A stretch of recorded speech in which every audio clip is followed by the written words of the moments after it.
여러분, 인생이 바라는 것이 무엇이 있을까요? 여러분, 무엇을 추구하고 무엇을 좇고 있습니까? 대표적인 것이 물질과 명예와 권력 아닙니까? 근데 그러한 것을 좇는 이유는 내면의 만족 때문에 좇는 것 같아요. 결국 돈 때문에 걱정하고 싶지 않고, 또 누가 나를 통제하는 것에 자유하고 싶고, 그리고 또한 나를 확인시키는 일에서 해방되고 싶은 마음에서 그런 것들을 좇고 있습니다. 근데 그 밑에 깔려있는 모습은 결국 여러 자원들 덕분에, 여러 내가 좇는 것들 때문에 불안하지 않는 삶, 다시 말해 고요하고 평안한 삶을 추구하는 것이 아닌가 싶어요. 마음이 불안하고 또 마음이 쫓기면 힘이 드는 게 우리 인생이잖아요. 인간은 영혼의 존재입니다. 전도서 말씀해 보면 영원을 사모하는 인생이라고 이렇게 기록하고 있어요. 하나님이 우리를 그렇게 창조하셨어요. 영원을 사모하는 존재로. 영원한 것을 사모합니다. 인간은 하나님의 호흡과 하나님의 숨결이 불어넣어진 존재이기 때문에 하나님만이 채우셔야 하는 것이죠. 살아가면서 이제 잠을 자지 못하는 때가 있잖아요. 우리가 무더위 때문에 잠을 못 자기도 하지만 언제 잠을 잘 못 자나요? 불안한 마음 있고 걱정이 있고 두려움이 있으면 잠을 자지 못합니다. 최근에 뉴스를 보니까 이상 동기 범죄가 점점 이제 늘어난다고요. 이상 동기 범죄란 얘기는 뭐예요? 동기 자체가 참 이상한 거잖아요. 다양한 일들이 너무 많습니다. 갑자기 엘리베이터를 탔는데 한 청년이 가방에서 야구 배트를 꺼내더니 같이 탄 여성을 때리기 시작합니다. 이 여성이 이제 배트를 붙잡았어요. 그랬더니 이 청년이 하는 이야기가 뭐 정확한 딱 그 제가 워딩을 가져오지 못했지만 이런 식이에요. 이 아줌마 힘이 엄청 세네. 여기 이 형제가 잡혀서 이렇게 한 동기를 물어봤더니 세상에 대한 불만 때문에 그렇다. 이 여성이 잘 살아 보이는 것 같아서 마트에서 나올 때부터 쫓아왔다. 따라왔다. 그럼 이제 이 여성이 어떻게 행동하기 시작할까요? 누군가 나를 따라오면 마음이 이제 움직이기 시작할 거고. 엘리베이터에 탔는데 한 남자가 타고 있고 단둘이 타고 있다라면 이 여성은 너무나 불안하고 힘들 겁니다. 불안 때문에 잠을 못 자는 일들도 많이 있어요. 학생들의 경우는요, 나랑 친했던 친구가 갑자기 나를 멀리한다, 뭐 절교하자, 뭐 이럴 수도 있을 것 같고, 관계 속에서 불안을 느끼고요. 때로는 함께 일하는 동료가 이제 퇴사함으로 말미암아 이 일이 마치 나에게 이제 내일부터 올 것 같은 마음에 불안하기도 할 겁니다. 삶의 불안에 여러 가지 원인이 있겠지만 근본적인 원인이 있어요. 오늘 말씀은 이제 다윗이 쓴 시, 다윗을 통해서 고백된 하나님의 말씀인데 이렇게 말씀하는 거죠. 힘쓰지 않아야 하는 것에 힘쓰기에 더 불안한 인생이다. 다시 말씀드리면 힘쓰지 않아야 하는 것에 너무 힘을 쓰니 불안한 인생이 된다라는 이야기입니다. 오늘 1절의 말씀 보시면 여호와여 내 마음이 교만하지 아니하고 내 눈이 오만하지 아니하오며 내가 큰 일과 감당하지 못할 놀라운 일을 하려고 힘쓰지 아니하나이다. 자, 역으로 본다면 무슨 얘기요? 교만하고 오만하고 큰 일과 감당하지 못한 일 힘쓰니 불안하다라는 얘기예요. 마음이 교만하고 눈이 오만하고 큰 일과 감당하지 못할 놀라운 일, 기적 같은 일을 추구하기 때문에 마음이 불안해지고 힘들어집니다. 여러분, 왜 힘을 쓸까요, 인간이? 왜 그런 일들을 하려고 노력할까요? 자기를 증명하고 싶은 욕구죠. 내 존재의 의미를 거기서 찾고 싶은 것입니다. 그러니 마음이 교만해집니다. 내가 제일 잘한다, 내가 최고다 라는 이야기 듣고 싶어요. 인정해 주길 원합니다. 왜 인정 안 해주세요? 라고 화낼 수 있는 거죠. 나 어때? 라는 얘기 지금 많이 하는 거죠. 또한 눈이 오만해져요. 다른 사람을 업신여기기 시작합니다. 눈이 코 아래에 있는 사람, 코 아래에 있는 걸 못 보잖아요. 그러듯이 코 밑에 있는 사람들에 대해 무시하고 깔보는 거죠. 나보다 조금만 못하는 사람이 있으면 무시합니다. 비난합니다. 그리고 남과 비교해서 더 나은 존재가 되고자 하는 마음에 더 애를 씁니다. 더 힘을 다합니다. 내가 가진 것으로 다른 사람과 나는 구별된 사람이야. 그래서 다른 레벨에 있는 사람인 것을 드러내고 싶어합니다. 여러 가지 것들을 치장하면서. 시편 101편 5절 말씀에 이런 말씀이 있어요. 자기의 이웃을 은근히 헐뜯는 자를 내가 멸할 것이요 눈이 높고 마음이 교만한 자를 내가 용납하지 아니하리로다. 이웃을 은근히 헐뜯는 일들 참 인간들이 많이 하잖아요. 하나님이 그것을 기쁘게 여기지 않아요. 용납하지 않습니다. 게다가 멸한다라고 말씀하고 계세요. 눈이 높고 교만한 것 하나님 원하지 않는 모습인데도 불구하고 우리는 계속 하기가 너무 쉬울 때가 있는 그런 인간입니다. 이런 사람들의 특징은요, 남의 일 참견하기 너무 좋아해요. 자꾸 훈수를 두고요, 평가하고 가르치려 합니다. 내가 당신을 위해 하는 이야기인데 라고 얘기해요. 전제는 그렇게 깔아요. 내가 당신을 위해, 당신이 잘 되기 위해 하는 얘기야. 근데 잘 들어보면 내가 하고 싶은 얘기 하고 싶은 거예요. 이 얘기 안 하면 나 답답하니까. 뭔가 누군가를 지적해야 내가 더 위에 있는 것 같고 내가 더 잘 사는 것 같고, 그럼 서로 시기하고 질투하는 삶을 살게 되는 거죠. 남과 비교하면서 안 되는 것으로 인해 힘들어할 때가 너무나 많이 있는 게 우리 인생의 모습이에요. 최근에 이제 여러 강사님들 오셔서 말씀 전해 주셨잖아요. 외부 강사가 오셔서 참 우리 교회 성도들의 필요와 관심과 영적인 상황들, 영적인 사이클에 맞는 그런 말씀들을 선포해 주시면 우리 성도님들이 많이 기뻐하고 즐거워하시고 행복해하세요. 그럼 저도 참 좋아요. 참 좋아요. 근데 그때 이런 이야기 많이 듣습니다. 보통 이야기하는 게 뭐냐면, 목사님 오늘 오신 목사님 설교 너무 좋았어요. 그런 이야기. 또 이런 얘기가 있어요. 오늘 설교 제가 들었던 말씀 중에 최고의 말씀이요. 강사 목사님의 말씀이. 그러면서 제가 늘 은혜 받았던 어떤 그 특정 목사님의 설교와 너무 비슷했어요. 성도님들이 은혜를 누렸다 하니까 너무 감사하죠. 저도 감사해요. 너무 기뻐요. 여기서 조금 나아간 이야기가 있는데 너무 좋았어요, 목사님. 귀한 목사님 또 모셔주셔서 너무 감사해요. 근데 최근에 또 다른 차원의 제가 이야기를 들었어요. 제 이야기를 듣고 나도 좀 이렇게 좀 돼야겠다. 다른 사람들을. 목사님, 강사 목사님 설교 너무 좋았어요. 초청해 주셔서 너무 감사해요. 그런데 목사님, 저는 우리 예수가운교회 목사님 설교가 더 좋아요. 인간인지라 이제 증명받고 싶은 거죠, 저도. 이런 얘기를 들을 때 이분 정말 이런 이야기를 하시라고 예를 들어드리는 게 아니고 무더위에 잠시 웃으면서 썰렁함을 좀 누리시라고 드리는 말씀인데, 진짜 사람이 추구하고 갈망하는 것이 무엇일까요? 존재의 의미를 갈망해요. 내 존재를 증명하고 싶은 게 내 의미를 좀 찾는 거죠. 또 하나는 관계 속에 사랑을 원합니다. 우리는 관계 가운데 주어진 존재이기 때문에. 근데 우리는 자꾸 무엇을 해서, 인간은 무엇을 해서 비교해서 살아가면서 평가받는 것에 너무 익숙한 거죠. 그러다 보니까 다른 이들보다 더 나은 삶을 사는 것, 경쟁에서 이기는 것이 정말 중요한 인생이다. 그걸 통해서 나는 평안을 얻고 평안한 삶을 얻겠다라고 추구하며 산다라는 거죠. 그렇게 되면 벌어지는 일이 뭐냐면 성공의 노예가 되죠. 일 중독자가 됩니다. 왜 못 쉬어요? 내가 지금 이래야 다른 사람보다 더 높은 위치에 올라갈 수 있으니까, 더 많이 뭔가 벌 수 있으니까 그렇게 생각하는 거죠. 이런 사회 속에서는 인간의 존재의 의미와 사랑을 전혀 찾을 수 없습니다. 그 안에 안정이 없어요. 평안하고 고요한 영혼이 될 수 없습니다. 늘 비교하며 불안해하죠. 더 해야 합니다. 더 추구해야 합니다. 그러니 안식하는 것이 어려워요. 계속 움직여야 됩니다. 계속 발발거리며 움직여야 되는 거죠. 일을 해야 합니다. 뭐 이것도 하고 저것도 하고. 우리가 신앙생활을 그렇게 할 때가 있는 것 같아요. 무엇을 하지 않으면 내가 신앙생활을 하고 있지 않다라고 생각해요. 특히 이제 섬김의 자리가 좀 그럴 수 있는데 착각이 빠지게 되는 거죠.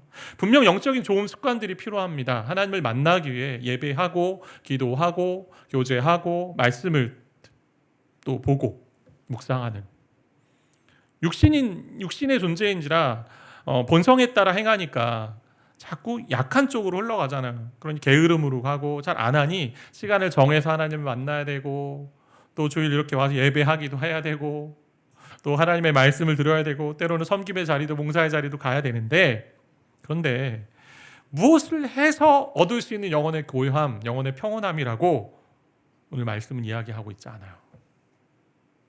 영혼의 고요함, 평온함은 어디서 오냐? 오늘 그 말씀을 하는 거거든요. 높은 자리에 올라간 사람들의 모습 어때요? 높은 자리에 올라갔다 할 때, 정말 만족스럽다 할 때 때론 다 내려와요. 대다수 내려옵니다. 영원한 권력자 없고 영원한 권력도 없고 다 영원한 자리가 없습니다. 아무리 이 땅에서 많은 것을 누리고 산다 해도, 다 가진다 해도 모든 사람은요, 죽음 앞에 다 수렴되잖아요. 죽음으로 수렴돼요. 하나님 눈앞에서는 잠깐의 삶이 우리 인생의 모습이죠. 인간 존재의 문제의 핵심이 어디 있습니까? 우리 마음의 본질, 그리고 우리 마음의 문제, 영혼의 문제잖아요. 그 마음의 공허함, 빈 공간을 채워야 합니다. 이 땅의 것으로는 한계가 있어요. 왜? 이 땅의 것은 영원하지 않기 때문에. 영원하지 않은 것을 가지고 이 영원한 존재를 채우려니 안 됩니다. 계속 뭔가 비어있는 거죠. 일시적인 쾌락이요, 잠시 채워봐도. 그러니까 안타까운 것은 저와 여러분의 인생을 볼 때, 참 인간의 인생을 볼 때 안타까운 것은 일시적인 쾌락 때문에 세상에 탐닉하는 일들을 너무 많이 한다라는 거죠. 급기야 세상 사람도 어떻게 해요? 마약에 손을 대잖아요. 그게 내 인생의 모든 것을 채워주는 것처럼. 역사상 가장 부유한 사람이었던 솔로몬 있지 않습니까? 그가 인생의 말미에 쓴 전도서에서 이렇게 말합니다. 계속 반복하는 것은 전도서에서 헛되다, 헛되다, 모든 것이 헛되다요. 헛되다, 헛되다, 모든 것이 헛되다. 많은 권력, 부귀, 영화를 누렸던 그 솔로몬도 모든 것이 헛되다, 의미 없다라는 거, 이 단어만 38번을 쓰고 있어요. 인간의 갈망이 있습니다. 한 3가지 정도로 우리 생각해 본다면, 분석한 걸 보면 첫 번째 갈망은 기초적인 갈망이에요. 그게 의식주의 갈망이잖아요. 먹을 게 있고 맛있는 거 먹고 또 따뜻한 집에서 아니 따뜻한 집이 아니라 시원한 집에서 자고 그리고 또 옷도 잘 입고 그럼 채워지는 거예요. 그 갈망이. 큰 이제 원이라고 한번 생각해 보세요. 근데 그 안에 또 하나의 원이 있습니다. 이제 기본적인 갈망인데, 인간은 관계적인 존재예요. 그래서 관계를 통해 사랑과 안정을 누리지 않으면, 인정을 얻지 못하면 너무 힘들어요. 근데 더 근원적인 갈망, 그 안에 또 하나의 원이 있어요. 그런의 중심에 가면 핵심적인 갈망이 있는데, 인간 존재, 영혼에 대한 갈망이 있어요. 근데 이것을 채울 수 있는 것은 이 땅에 아무것도 없다. 그렇다면 우리가 힘써야 하는 것이 무엇일까? 힘쓰지 말아야 될 것에 힘쓰다 보니 불안하고 영혼의 고요함이 없었다면 이제 힘써야 되는 게 뭘까? 2절 말씀 우리 한 목소리로 같이 좀 읽어보겠습니다. 실로 내가 내 영혼으로 그의 어머니 품에 있음 같게 하였나니 내 영혼이 젖된 아이와 같도다. 실로. 다른 어떤 번역에는 대신에 어떻게 해야 돼요? 우리가 해야 할 것, 내 영혼이 고요하고 평온하게 하기 위한 그림을 하나 그려 보여주잖아요. 그림 언어가 있어요. 젖된 아이가 그의 어머니 품에 안겨 있는 모습입니다. 젖된 아이의 특징이 있습니다. 젖을 떼기 전까지는 어머니 품에 가는 이유가 있습니다. 목적이 있습니다. 어머니 젖 때문에 갑니다. 근데 젖을 뗀 아이는 이제 어머니를 찾는 이유가 어머니가 주는 젖이 아니라 어머니의 품, 어머니 자체를 갈망합니다. 그걸 원합니다. 어머니가 주는 것이 아니라 어머니 안에 거하는 것이 내 목적입니다. 내 갈망입니다. 라고 얘기하는 거예요. 그러니까 젖을 먹는 아이와 젖을 뗀 아이의 차이가 여기 있죠. 차원이 다른 갈망을 가지고 있는 거예요. 무엇을 얻어서가 아니라 존재 자체가 주는 그 안정, 평안, 안식을 추구한다라는 거예요. 18세기, 19세기 이제 영국의 아주 유명한 설교자인 황태자인 스펄전 목사님이 이 본문을 가지고 이렇게 이제 분석을 하셨는데 한번 들어보세요. 젖된 아이에게 어머니는 그의 즐거움이다. 우리가 한때 가장 중요하게 여겼던 즐거움 없이 지낼 수 있고, 우리에게 그 즐거움을 주지 않으시는 분에게서 우리의 위로를 발견할 수 있다면 이는 영적인 유아기를 지나 장성했다는 표시다. 그분 안에 안기는 것, 그분 안에 거하는 것이 고요한 그리고 평온한 영혼을 누리는 길이다라고 오늘 말씀하고 있습니다. 무엇을 해서 힘써서 내가 다른 사람보다 더 나은 존재라는 걸 증명해서 내가 이룬 업적과 일을 가지고 하나님 앞에 나아가서 받아들여지고 싶은 그런 욕구가 아니라는 거죠. 무슨 주시는 것 때문에 어머니 품으로 가는 것이 아니고 어머니 자체, 그분 때문에 갑니다. 그게 영적인 유아기를 벗어난 모습이라는 또 스펄전 목사님 얘기하세요. 하나님의 임재 가운데 거하는 그 멀망을 가지고 살아가는 거죠. 왜 그럴까요? 인간은요, 하나님의 형상으로 지어진 존재이기 때문에, 그분에게서 나왔기 때문에 그분 안에 거할 때 가장 안정되고 가장 안식을 얻는 것이고 가장 평안한 것입니다. 마치 어머니의 품속에 있는 것처럼 어머니의 관계 속에서 평안을 누리는 거죠. 이 시는요, 태산을 정복한 기쁨보다 어머니의 사랑에 정복된 기쁨이 더 큼을 보여주며 주님과의 친밀함이 얼마나 소중한지를 보여주는 것이다 라고 한 학자가 고백해요. 태산을 정복함보다 어머니 사랑에 정복된 기쁨이 너무 크다. 그래서 어머니께 더 나아가길 원한다라는 거예요. 왜 인간이 하나님에게서 평온을 찾아야 될까요? 왜 인간이 하나님에게서, 다른 어디가 아니라. 모든 성경에는 복음 조각이 있다라는 이야기를 한 분이 계세요. 성경학자가. 저도 그렇게 말씀을 좀 보고 싶고 찾고 싶어요. 여러분도 좀 그렇게 말씀을 읽어가셨으면 좋겠어요. 하나하나 읽어가면서 이 안에 복음 조각이 있다, 찾아보자. 여기도 복음의 그림이 있어요. 인간은 인격적인 존재입니다. 하나님의 형상으로 창조된 인격적인 존재입니다. 이 얘기는 뭐냐? 인격적인 존재라 의지가 있고 뭐 선택할 수도 있고, 근데 하나님의 형상으로 창조된 인격적인 존재라는 얘기는 하나님으로부터 온 존재이기 때문에 인간은요, 인격적인 존재이나 의존적인 존재입니다. 하나님 없이는 살 수 없는 존재예요. 오늘 말씀에서 여러분이 기억해야 될 두 가지 단어가 있다면, 하나 의존이고 또 하나 독립인데, 이게 복음의 그림 가운데 있는 거거든요. 인간은 하나님 없이 살 수 없는 존재, 의존적인 존재예요. 근데 자꾸 독립적인 존재로 살려고 하니까 평안이 없고 평온이 없습니다. 스스로 독립적인 존재가 아닌데 자꾸 독립적으로 뭔가를 해서 평안해지길 원하는 거죠. 그렇게 살 수 없는데. 자연재해 누가 막을 수 있어요, 인간이. 예기치 못한 상황이 우리 앞에 얼마나 많이 펼쳐지고 얼마나 많이 경험됩니까? 그것 누가 막을 수 있습니까? 내 힘으로 안 되는 일들이 얼마나 많이 있어요. 이게 여기서부터 시작되었어요.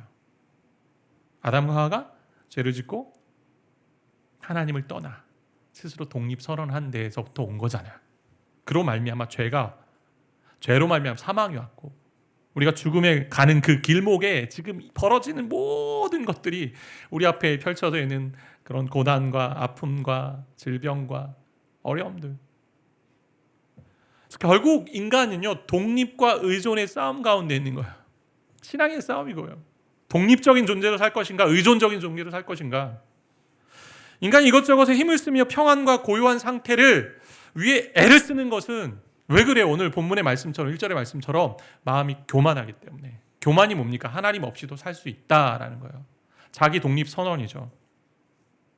하나님 존재를 인정하지 않고 피조물의 한계도 무시하고 스스로 주인 되어 살아가는 것이 교만입니다. 그러니 모든 것을 내가 통제하고 싶어요. 다 통제하고 싶고, 가족도 내가 통제하고 싶고, 배우자도 내가 통제하고 싶고, 일도 내가 다 통제하고 싶고, 관계도 내가 다 통제하고 싶고. 어떻게 합니까? 사람과 관계를 자꾸 만드는 것도 내가 통제하는 거예요. 구별하면서 이렇게 내가 만들어보고 저렇게 만들어보고. 이런 사람들의 특징이 어떻게 나타나냐면, 오늘 본문에 이제 다르게 표현하면, 젖된 아이가 어머니 품에 있는 모습으로 살지 않아요. 어떻게 돼요? 독립적으로 사니 혼란과 혼동의 상황이 있을 것이고, 그때 너무나 두려워하고 너무나 불안해합니다. 저와 여러분이 하나님 말고 더 의지하는 것이 무엇이 있을까요? 한번 생각해 보세요. 뭘 더 의지하는지, 뭘 더 의존하고 있는지. 어떤 목사님의 이야기예요. 이제 말씀을 준비하면서 그 목사님 이야기를 좀 들었는데, 목회자들 모임에 이 목사님이 가셨습니다. 이란이 목사님이 가셨는데, 평소 존경받으며 형님과 같은 목사님이 이렇게 말씀하는 거예요. 내가 젊었을 때는 혼자 다니는 것이 너무 좋고 편했는데, 이제 나이가 들고 보니 이제는 아내만 따라다닌다. 집에 들어가도 아내가 있는지 없는지 항상 그거만 체크한다. 그랬더니 주변에 있는 목사님들이 다 손을 들고 나도 다 이러는 거예요. 다 동의하셨다라는 거죠. 아내가 참 중요하다. 아내를 의지하며 산다, 뭐 이런 표현이겠죠. 근데 이 말을 듣던 그 에라는 목사님이, 그래도 우리 이제 아내를 쫓아다니지 말고 예수님 따라 삽시다 했더니 이제 분위기가 아주 싸늘해졌다, 뭐 이런 얘기 하시는데, 몰라서 그런 얘기 하는 게 아닐 거고, 그러나 우리가 의지하는 부분이 자꾸 눈에 보이는 것에 의지하게 된다는 거죠. 저 인생을 보면서 제가 무엇을 의지하며 사는지 다시 생각해 봐요. 하나님 말씀 듣고 말씀대로 살면서 그렇게 행하지만, 때로는 그 말씀과 하나님께 받은 은혜들을 기억하며 살지만, 환경이 풀리지 않으면, 상황이 바뀌지 않으면, 때로는 사람이 내게 도움을 주지 않으면 내가 불안해하는 거 아닌가. 그래서 우리가 주의해야 되는 것이 있다면, 하나님 된다 안 된다 하지 않으셨는데 우리 스스로 이건 안 돼라고 결정하는 것, 또 이건 돼라고 결정하는 것을 멈춰야 된다. 왜? 내가 판단하고 사는 거죠. 그럼 내가 주권자가 되는 거고, 내가 통제권자가 되는 거고, 다시 말하면 내가 독립적인 존재로 살겠다는 거예요. 내가 보기에 이건 맞아. 내가 보기에 이건 할 수 있어. 이거 판단 아니에요. 인간은 그런 존재가 아닙니다. 하나님 보시기에. 내가 판단하고 사는 것이라면 우리는 독립적인 존재입니다. 근데 하나님이 말씀하세요. 철저하게 너희는 나의 형상으로 창조된 의존적인 인격적인 존재야. 나와 반응하며 살아야 되고 나를 의지하고 살아야 되고 하나님 품 안에 거하며 살아야 된다라고 말씀하고 있는 겁니다. 이게 신앙생활의 출발이고 신앙생활의 핵심이에요. 우리가 구원받은 것을 한번 잘 생각해 보세요. 내 힘과 내 의지와 내 어떤 노력으로, 내가 가진 업적으로, 내가 가진 잘됨으로, 애씀으로 구원받은 거 아니잖아요. 하나님이 철저하게 값 없이 대가 없이 주신 선물입니다. 받을 자격이 없는데 저와 여러분이 오늘 시편의 그림으로 본다면 어머니 품에 안긴 젖된 아이가 바로 우리라고 오늘 이야기하고 있는 거예요.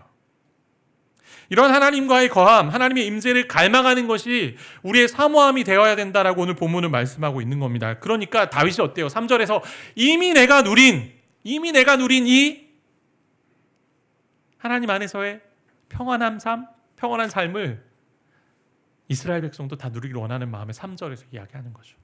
같이 3절 읽어볼까요? 읽겠습니다. 이스라엘아 지금부터 영원까지 여호와를 바랄지어다. 바라다. 소망을 둔다라는 이야기인데 소망을 둔다. 하나님 신뢰하기 때문에 소망을 두는 거예요. 그러니 바라다라는 이 단어에는요. 믿음도 있고요. 소망도 있어요. 하나님이 유일한 나의 주권자시고 내가 의지할 유일한 분이시기에 내가 그분을 믿기에 그분을 의지하며 그분을 소망합니다 라는 말씀이죠. 저와 여러분은요 독립적인 존재로 창조받지 않았습니다. 창조되었다는 이야기는 벌써 피조물이라는 이야기는 독립적인 존재가 아니란 얘기예요. 하나님 손에 의해 창조된 하나님 형상을 지닌 피조물입니다. 세상을 통제할 수 없을 뿐 아니라 내 작은 일도 앞일도 내 힘으로 할 수 없어요. 잘 꾸려가는 거 어렵습니다. 자녀, 또 배우자의 문제, 삶의 문제 내 손 안에서 어찌할 수 없어요. 계속 핸들링 하는데 안 돼요. 모든 것이 하나님의 통제권, 하나님의 주권에 있다라는 거죠. 저와 여러분의 인생이 이렇게 의존적인 존재이고 하나님만 신뢰하고 의지해야만 하는 존재임에도 불구하고 어리석게 자꾸 우리는 하나님을 뒤로 밀어버리죠. 대표적인 모습이 어때요? 기도를 뒤로 밀어버리죠. 예배를 뒤로 밀어버리죠. 하나님 만나는 걸 뒤로 밀어버립니다. 머릿속으로 환경과 상황이 이제 다 이렇게 판단하면서 고려하면서 다 결정해 놔요. 하나님 저 이렇게 하려고 하는데 하나님 도와주세요. 뭐 이런 개념이죠. 다 결정해놓고 하나님의 결재를 기다립니다. 하나님의 승낙을 기다립니다. 하나님으로부터 순종하기를 원하는 거죠. 하나님이 순종해 주세요. 제가 이렇게 할 때니. 형식적으로 먼저 기도는 해요. 기도하고 출발은 해요. 그러나 정말 일을 진행하고 인생을 살아가면서 다 뒤로 보낼 때가 너무나 많아요. 먼저 기도하고 순종하고 사는 것이 신뢰이고 의존이죠. 먼저 하나님 품에 거하고 그리고 나서 살아가는 것이 의존이죠. 신뢰죠. 이러한 영혼의 고요함과 평온함을 위해서 우리가 힘써야 되는 것 두 가지만 정리하고 이제 말씀을 마치려고 하는데요. 첫 번째 힘써야 되는 것은 하나님 품 안에 거하는 겁니다. 하나님 품 안에 거하는 것. 온전히 그분을 신뢰하고 그분의 임재 안에 들어가는 거죠. 임재를 사모하는 거죠. 무엇을 하기 전에 그분을 만나는 것, 그분 안에 머무는 것, 그분 안에 충만하게 거하는 것을 우리는 추구해야 됩니다. 그게 대표적인 모습이 예배의 모습이에요. 공동체가 예배하는 모습이기도 하고 개인적으로 날마다 예배하는 모습이기도 하고 말씀 앞에 거하는 것이고 기도함으로 하나님을 만나는 것이고 예수님의 주인됨, 하나님의 주인됨을 인정하는 것이 예배입니다. 믿지 않는 사람이 예배 드리겠습니까? 내가 하나님 의존적인 존재니까 하나님이 내 인생을 다스려 주셔야만 살 수 있습니다 라고 하기 때문에 예배하는 거죠. 그분이 나의 주권자임을 선포하는 거, 선언하는 거죠.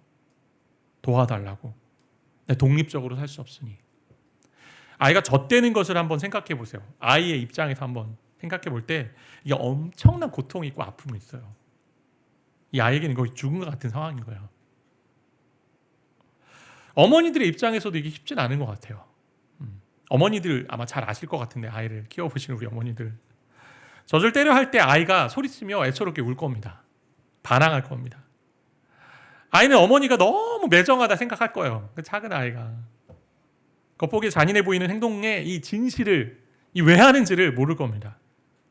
그러면서 어머니는요, 아이를 사랑하기 때문에 젖대는 가정을 매우 단호한 행동으로 하게 됩니다.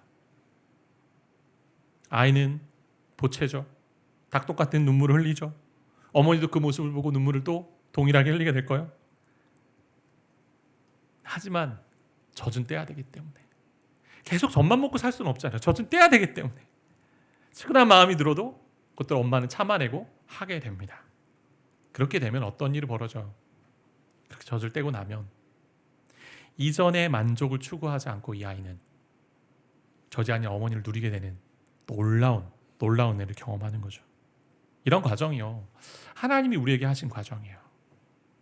어머니 젖이 아닌 어머니 자체를 누리기 위해서 하나님이 이런 작업들을 하세요. 내가 주는 것에 너희가 너무 초점을 맞추지 마. 내 존재 자체로 좀 만족해. 그게 시작이야. 나를 의지하는 것이고 나를 기대하는 것이야. 그래서 우리가 힘써야 하는 것은 하나님 품에 안기는 것, 그 품 안에 거하는 거죠. 어머니가 주시는 것보다 어머니 자체가 우선시 돼야 되는데, 자꾸 인생을, 또 신앙생활을 하나님이 주신 그것에 너무 초점이 맞춰 있을 때가 많은 어리석은 인생의 모습이 저와 여러분의 모습이 될 수 있다는 거죠. 그렇게 되면 자기를 증명할 필요가 없어요.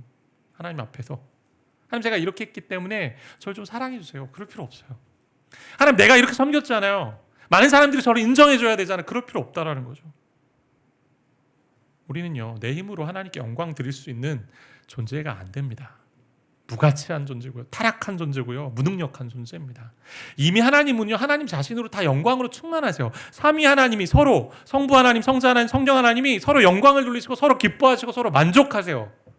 그 만족, 그 영광이 흘러 넘친 게 창조 세상이고, 저와 여러분을 그렇게 창조하셔서 자신이 만든 창조 세상을 즐거워하고 기뻐하는 모습에 만족하시는 분이 하나님이에요. 뭘 해서 하나님 영광 받지 않으세요. 있는 모습 그대로 나아가면 되죠. 그게 믿음 생활이에요. 하나님 신뢰하는 것, 하나님 온전히 믿는 것, 그리고 하나님만이 나를 이끌어 가시는 분입니다 라고 고백하며 사는 것. 둘째, 힘써야 되는 것은 분수에 맞는 일을 하며 자족하는 것인데, 1절의 말씀을 보면 일을 하지 말라라는 얘기가 아니에요. 나를 증명하려는 일을 하지 말고 내가 할 수 없는 그 놀라운 일을 하려고 애쓰지 말라는 거고, 그러다 보니까 자꾸 교만해지고 남을 업신여기고 그 일을 하지 말라는 겁니다. 나에게 주신 만큼의 일을 가지고 그걸로 만족하며 하나님께 나아가는 인생이 되라 말씀하세요. 로마서 12장에 보면요, 하나님 은혜를 주시고 은사를 주실 때 각각 분수에 맞게 주신다라고 말씀하십니다. 각각 분수에 맞게. 은사가 좀 다를 거예요. 다 가지고 있는 게 다 동일하지 않잖아요. 지금 있는 자리에 그 삶에 대해서 하나님 주신 것으로 살아가되 분수에 맞게 성실하게 살며 자족하며 사는 것, 그밖에 만족하는 것, 그게 하나님 영광이 되는 거예요. 하나님 너무나 기뻐하시는 거죠. 최근에 우리가 올림픽을 보면서 오랜 시간 준비하고 애쓴 선수들 많이 보게 됩니다. 근데 모두가 다 메달을 딴 건 아니잖아요. 금메달은 우리나라 같은 경우 10 몇 개밖에 되지 않잖아요. 모두 다 그런 마음을 가지고 시작했지만 세계 1위의 자리에 오를 수 있는 사람은, 그리고 김연아 선수가 될 수 있는 것도 아니고 모두가 또 손흥민 선수가 될 수 있는 것도 아닐 겁니다. 그냥 각자의 주어진 자리의 분량 가운데 시간에 맞게 쓰임받고 행하며 사는 거예요. 근데 더 중요한 건 뭐예요? 하나님 안에 거할 때. 목회도 그런 것 같아요. 제가 지난 학기까지 1년 반 이제 훈련하고 양육을 했는데 여러 가지 변화 이야기들 많이 들었습니다. 부모님이 변해서 가족 식구들이 모두가 너무나 행복해한다라는 가정 이야기도 들었고요. 근데 제 자신 안에 이제 놀라운 인간적인 욕망이 있었음을 제가 이제 지난 여름에 보게 되었는데, 훈련과 양육을 받으면 모두가 확 달라져야 된다라는 막 그런 마음이 있었던 거예요. 180도 달라지고 막 회귀하고 뭔가 뒤집어지고 뭐 이런 것들. 지난 2년 4개월 동안 말씀을 들었으면 이제 큰 변화가 좀 있어야 되는데 큰 변화가 없지 않습니까? 그래서 큰 변화, 큰 기적을 이제 추구했던 그런 가운데 제 마음이 이제 꿀꿀해진 그런 시간이었는데, 그때 주셨던 마음이 뭐냐면 뭐 늘 하나님 그렇잖아요. 그렇게 하면 그렇다면 너는 어떠니? 너는 어떠니? 조심스럽게 물으시죠 하나님이. 하나님 저 변화되고 싶습니다. 이런 기도 제목보다 하나님 저 사람 변화시켜 주십시오 하면서 이렇게 얘기하죠. 하나님 저들이 하는 일을 저들은 알지 못합니다. 예수님처럼 얘기하는 거죠. 그런 식이 아니었나. 제가 이번 여름을 여름을 보내면서 참 많은 그런 씨름이 있었는데 더디 변하는 저의 모습을 보며 야 어떻게 이 길을 가야 되나. 그래서 더 하나님의 긍휼을 사모하는 그런 시간이 된 것 같은데 분수에 맞게 하는 것은요 다른 표현을 하면 겸손이잖아요. 겸손. 오만하지 않습니다. 다른 사람을 업신여기며 깔보지 않습니다. 나보다 나은 사람이 나타나면 어떻게 해요? 축복합니다. 현재에 주어진 삶에 감사하고 또 내가 힘써야 할 자리에 힘씁니다. 하나님께 영광이 되면서 동시에 주변의 사람들의 유익을 돌아봅니다. 그게 우리가 해야 될 일입니다. 근데 이렇게 살아오신 분이 계세요. 누가 계세요? 예수 그리스도. 예수님은요 권세가 있으시잖아요. 힘이 있으시잖아요. 기적을 나타내셨습니다. 바다도 잠잠케 하고 폭풍우 잠잠케 하고 사람들도 고치시고 또 일으키시고 그리고 오병이어를 가지고 많은 사람들을 먹이시고 근데 모든 권세로 다 모든 걸 하실 수 있지만 그분이 안 하신 게 있어요. 그 권세를 가지고 십자가에서 내려오지 않으십니다. 악한 사람들을 단번에 다 없앨 수 있는데 권세가 있기 때문에 그렇게 하지 않으십니다. 묵묵히 하나님 아버지가 정해주신 그 사명 자신에게 주신 그 분수의 길을 걸어가십니다. 그게 내가 가야 할 길이라고 십자가의 길을 겸손하게 하신 거죠. 그렇게 걸어가신 예수를 의지할 때 우리 마음의 평안과 평온을 누리게 될 줄 믿습니다. 오늘 두 가지 단어를 좀 기억하시면 좋을 것 같아요. 의존이냐 독립이냐. 우리 의존적인 존재로 창조받았습니다. 독립적인 존재가 아닙니다. 저와 여러분은. 그렇다면 교만해지기 쉽고 큰 일을 하며 증명받으려는 인간적인 욕망을 좀 다 내려놓고 그분의 품 안에 거하기를 사모하는 인생 되시기를 바라고 축복합니다.